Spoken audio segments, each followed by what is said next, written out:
कक्षा 12 में पढ़ने वाले 12 इंटर कॉलेज के समस्त छात्र एवं छात्राएं जो नागरिक शास्त्र विषय पढ़ते हैं, आज मैं आपको नियोजित विकास की राजनीति के अंतर्गत राजनीतिक टकराव के बारे में कुछ हिस्सा इससे पहले मैं बता चुका हूँ। शेष हिस्सा आज मैं आपको बता रहा हूँ।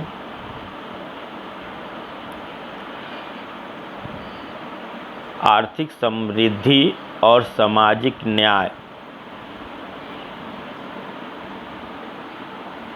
दोनों ही प्राप्त करने के लिए सरकार सहमत थी और इस मामले को व्यवसायिक, उद्योगपति या किसानों के भरोसे छोड़ने के पक्ष में नहीं थी।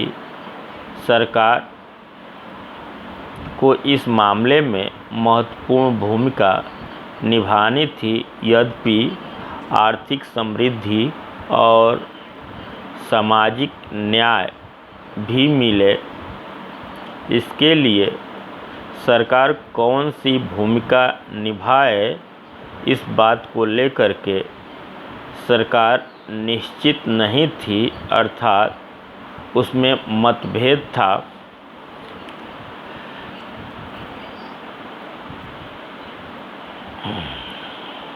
उस समय दो विचारधारा प्रमुख थी।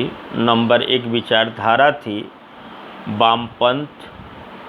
प्राय वामपंथ में उन लोगों की ओर संकेत किया जाता है जो निर्धन और पिछड़े सामाजिक समूह की हिमायत करते हैं और इन वर्गों को लाभ पहुंचाने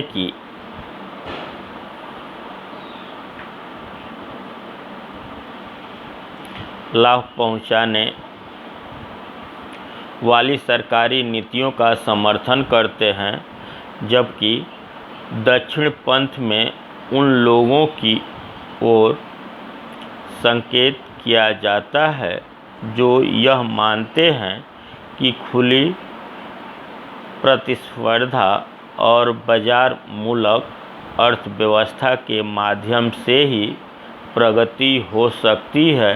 अर्थात सरकार को अर्थव्यवस्था में अनावश्यक हस्तक्षेप नहीं करना चाहिए। अब विकास की अवधारणाएं, अगर विश्व में विकास की अवधारणा को देखा जाए तो दो अवधारणा प्रमुख रूप से है। नंबर 1 है पूंजीवाद की अवधारणा, जो पश्चिमी यूरोपीय राष्ट्रों के द्वारा अपनाया गया है।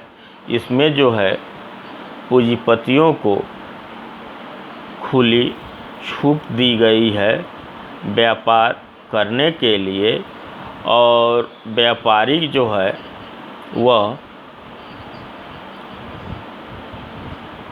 वैज्ञानिक, भौतिक प्रगति, तर्क बुद्धि और आधुनिकीकरण के द्वारा वह आर्थिक विकास के क्षेत्र में अत्यधिक विकास कर चुके हैं और विश्व में विकास के एक आदर्श के लक्षण प्रस्तुत करते हैं। जबकि दूसरी विचारधारा है समाजवादी या साम्यवादी विचारधारा। यह विचारधारा साम्यवाद अर्थात भारत के या विश्व के श्रमिकों या भूमिहीन किसानों और अन्य किसानों को एक साथ लेकर के और उनकी संपत्ति का राष्ट्रीयकरण करना चाहती है और सभी नागरिकों को रोजगार देने में विश्वास करती है, जिससे कि सभी लोगों का उचित विकास हो। जबकि पूंजीवाद जो है वह पूंजी को महत्व देता है, जबकि समाजवाद जो है वह समाज को महत्व देता है। विकास के विभिन्न मॉडल इस प्रकार हैं। उदार या पूंजीवाद मॉडल नंबर 1, पूंजीवादी अर्थव्यवस्था में वस्तुओं और सेवाओं का उत्पादन व वितरण मांग और पूर्ति की शक्ति या निर्धारित करती है, इसलिए इसे बाजार अर्थव्यवस्था का नाम दिया गया है। अमेरिका और पश्चिमी यूरोप के देशों में उद्योगों और व्यवस्थाओं का अस्तित्व निजी व्यक्तियों के हाथों में रहा है, जिसके कारण ये राष्ट्र अत्यधिक विकास कर सके हैं। जबकि दूसरा मॉडल है समाजवादी मॉडल। समाजवादी मॉडल में यह व्यवस्था जो है सोवियत रूस में पाई जाती है और इस व्यवस्था में अर्थव्यवस्था पूर्ण रूप से राज्य द्वारा नियंत्रित और संचालित की जाती है। सोवियत अर्थव्यवस्था के मुख्य लक्षण उत्पादन के सभी साधनों, भूमि, कल कारखानों, यातायात के साधनों पर राज्य का स्वामित्व होता है। केंद्रीकृत नियोजित व्यवस्था को महत्व दिया जाता है। बाजारी शक्तियों अर्थात प्रतियोगिता अथवा प्रतिस्पर्धा का पूर्ण अभाव होता है। सभी आर्थिक निर्णय राज्य लेता है। योजना आयोग और सरकारी नौकरशाही द्वारा लिया जाता है।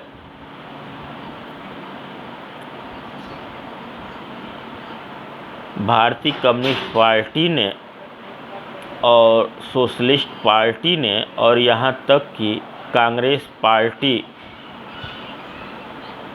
के प्रमुख नेता पंडित जवाहरलाल नेहरू के द्वारा भी समाजवादी मॉडल को महत्व दिया गया।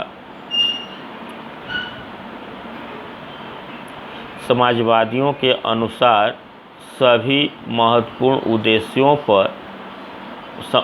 महत्वपूर्ण उद्योगों पर यदि राज्य का स्वामित्व रहे तो धन का कुछ ही लोगों के हाथों में संकेंद्रित नहीं होगा। देश के संसाधनों का उपयोग समूचे समाज के कल्याण के लिए होगा। अभिप्राय यह है कि संपत्ति का विभाजन न्यायपूर्ण ढंग से होगा। मिश्रित अर्थव्यवस्था, भारत में मिश्रित अर्थव्यवस्था को चुना गया है। इसमें उत्पादन के 2 साधन क्षेत्र होते हैं, सरकारी और निजी। सरकारी क्षेत्र में वे सारे उद्योग धंधे आ जाते हैं जिनका नियंत्रण राज्य सरकार के द्वारा किया जाता है। साथ ही बहुत से धंधे निजी क्षेत्र में चले जाते हैं। मिश्रित अर्थव्यवस्था में पूंजीवाद और समाजवाद दोनों के लक्षण देखने को मिलते हैं। योजनाबद्ध विकास के आरंभिक वर्षों में सार्वजनिक अर्थात सरकारी क्षेत्र की प्रमुखता मिली। आधारभूत और भारी उद्योगों के विकास को पूर्णतः राज्य का उत्तरदायित्व माना गया, क्योंकि इन उद्योगों के विकास के लिए जितनी पूंजी और संसाधनों की आवश्यकता थी वह निजी